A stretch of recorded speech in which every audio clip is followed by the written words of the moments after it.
आपसे हमारी यही अपील है कि 14 अप्रैल से दलित प्रेरणा स्थल नोएडा से ये रथ यात्रा शुरू होने जा रही है। हमें आपसे यही गुजारिश करते हैं, निवेदन करते हैं कि आंदोलन के लिए एक लाइन में बोला हो कि मुक्ति का आंदोलन है, ये विरासत को बचाने का आंदोलन है। तो इसके लिए हमें तन मन धन की सहयोग की सपोर्ट की जरूरत होती है, क्योंकि कोई भी आंदोलन एक व्यक्ति के कंधों पे नहीं होता है, बल्कि पूरा समूह उसका जिम्मेदार होता है, उसे लेकर चलता है, रथ को लेकर चलता है। तो आपको मैं एक चीज कह रहा हूं कि एक मुट्ठी अन्न, जिस तरह से उन लोगों ने राम मंदिर को बनाने के लिए एक ईंट मांगी थी, घर घर से मिट्टी मांगी थी, हमें तो मंदिर बनाना नहीं है, हमारा तो बना बनाया खड़ा है, हमें तो बचाना है उसे, हमें बनाना नहीं बचाना है। तो बचाने के लिए केवल जो सैकड़ों की संख्या में, हजारों की संख्या में बौद्ध भिक्षु धरना पे है और रथ यात्रा में चले गए बौद्ध भिक्षु, उनके लिए भोजन की व्यवस्था आप एक मुट्ठी अन्न देकर इस यात्रा का जन समर्थन करें। बहुजन कैलेंडर पर भारी छूट, सिर्फ 300 रुपए में 10 कैलेंडर की बुकिंग करिए। संपर्क करिए 9711 666 056 पर। यात्रा जो है वो आप शुरू करने वाले हैं, आपने आह्वान किया था बोध गया से ही सीधा, तो मैं जानना चाहूंगा कि क्या क्या प्लानिंग है, उसकी क्या योजनाएं हैं और लगभग कितने हमारे बौद्ध भिक्षु और उपासक वहां पहुंचेंगे और ये आंदोलन क्या रूप लेने वाला है। आज हम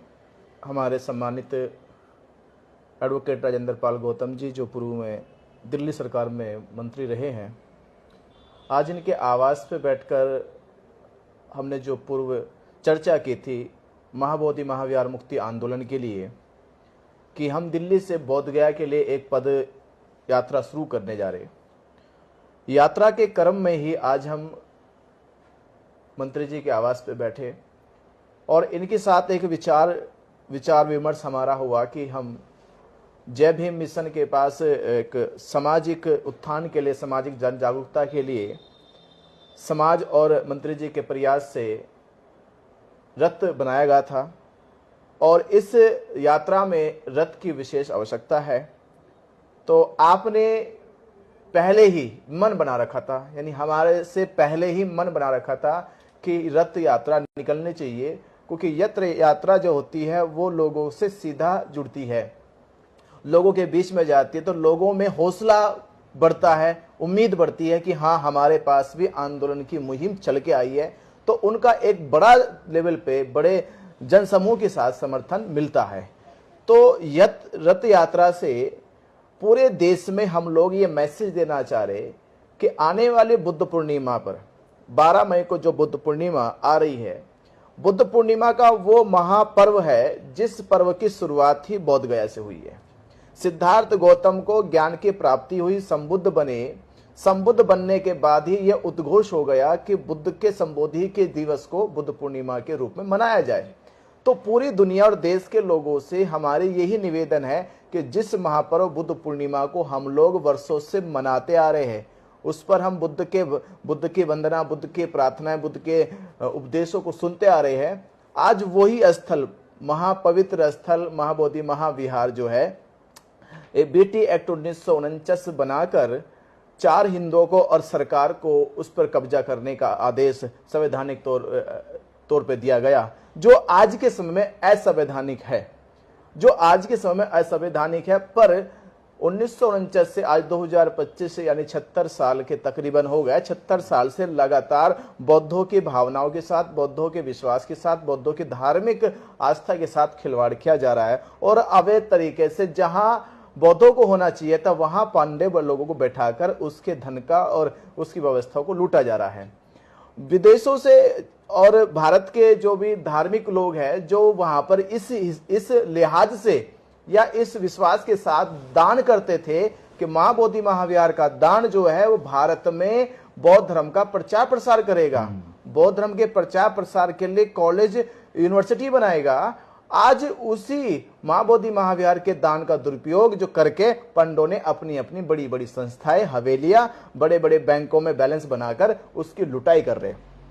आज जो समाज जगा है और आपके प्रयास से, सोशल मीडिया के प्रयास से आप लोगों ने इस आवाज को जिस तरह से बुलंद किया है, लोगों तक पहुंचाया है। आज 43-44वां दिन आंदोलन का हो गया है 43-44 दिन के आंदोलन में जो बोधगया से हुआ था 12 फरवरी से, उसकी आवाज देश के आज मुझे लगता है कि प्रत्येक शहर तक, शहर के गांव तक और गांव के प्रत्येक व्यक्ति तक पहुंच गई है। अब जरूरत है आपको बोधगया पहुंचने की। तो आपसे हमारी यही अपील है कि 14 अप्रैल से दलित प्रेरणा स्थल नोएडा से ये रथ यात्रा शुरू होने जा रही है। हमें आपसे यही गुजारिश करते हैं, निवेदन करते हैं कि आंदोलन के लिए एक लाइन में बोला हो कि मुक्ति का आंदोलन है, ये विरासत को बचाने का आंदोलन है। तो इसके लिए हमें तन मन धन की सहयोग की सपोर्ट की जरूरत होती है, क्योंकि कोई भी आंदोलन एक व्यक्ति के कंधों पे नहीं होता है, बल्कि पूरा समूह उसका जिम्मेदार होता है, उसे लेकर चलता है, रथ को लेकर चलता है। तो आपको मैं एक चीज कह रहा हूं कि एक मुट्ठी अन्न,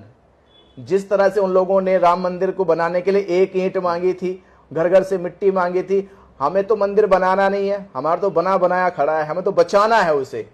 हमें बनाना नहीं बचाना है। तो बचाने के लिए केवल जो सैकड़ों की संख्या में, हजारों की संख्या में बौद्ध भिक्षु धरना पे है और रथ यात्रा में चले गए बौद्ध भिक्षु, उनके लिए भोजन की व्यवस्था आप एक मुट्ठी अन्न देकर इस यात्रा का जन समर्थन करें, यही मैं अपील करता हूं। और हमारे बीच में एडवोकेट राजेंद्र पाल गौतम जी है, इन्होंने भी पूरी तरह से जो मन बना लिया है, विश्वास बना लिया कि आपकी तरफ से आपका पूरा सहयोग सपोर्ट जो है इस यात्रा के लिए और इस पूरे आंदोलन के लिए है। और जब तक हम जीतेंगे नहीं तब तक हम पीछे हटेंगे नहीं। आप सभी ज्यादा से ज्यादा शेयर करें और यात्रा के लिए तैयारी करें। नमो बुद्धाय जी। विशेष मुद्दा जो है, जो धन जो है विदेशों से आ रहा है, क्योंकि बौद्ध के अनुयायी तो पूरे विश्व में है,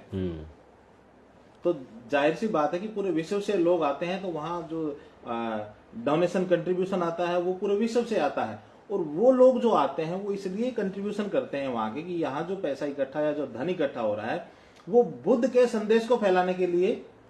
इस्तेमाल होना चाहिए, लेकिन वो बुद्ध के संदेश को फैलाने के लिए इस्तेमाल नहीं हो रहा, उसका इस्तेमाल गलत हो रहा है। देखिए, इसका अनफॉर्चुनेट पार्ट ये है कि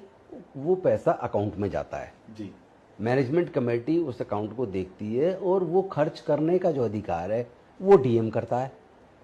और वो जो जहां मुख्यमंत्री कहेगा वहां वो डोनेशन कर देते हैं, सरकार की किसी योजना में दे देते हैं। लेकिन बौद्ध धर्म के प्रचार प्रसार पे वहां कोई पैसा खर्च नहीं होता। पूरे देश से बुद्ध की में आस्था रखने वाले लोग जो आते हैं उनके लिए ठहरने की कोई व्यवस्था नहीं है। गुरुद्वारों में लोग आते लंगर खाते हैं, पूरे दुनिया से, पूरे देश से कोई भी चला जाए भोजन चलता रहता है। लेकिन माँ बोधि टेम्पल पे जाके कोई किसी प्रकार के प्रसाद की भी व्यवस्था सरकार ने, तरह से पूरा जो मैनेजमेंट कमेटी ने कोई व्यवस्था नहीं की। कम से कम जो लोग आते हैं उनके लिए ठहरने के लिए कम से कम लॉज वगैरह कुछ उसी फंड से बना दी जाए जो फंड डोनेशन दिया जा रहा है।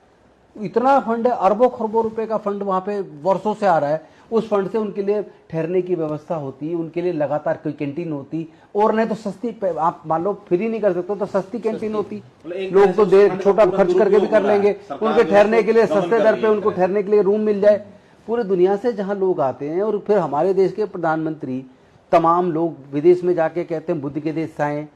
हमने दुनिया को युद्ध नहीं बुद्ध दिया, और यहाँ पे बुद्ध के ही के नाम पे दिए गए चंदे का दुरुपयोग दूसरी जगह कर रही है, और सरकार कर रही है, सरकार कर रही है। सबसे शर्म की बात तो ये है। और दूसरी बात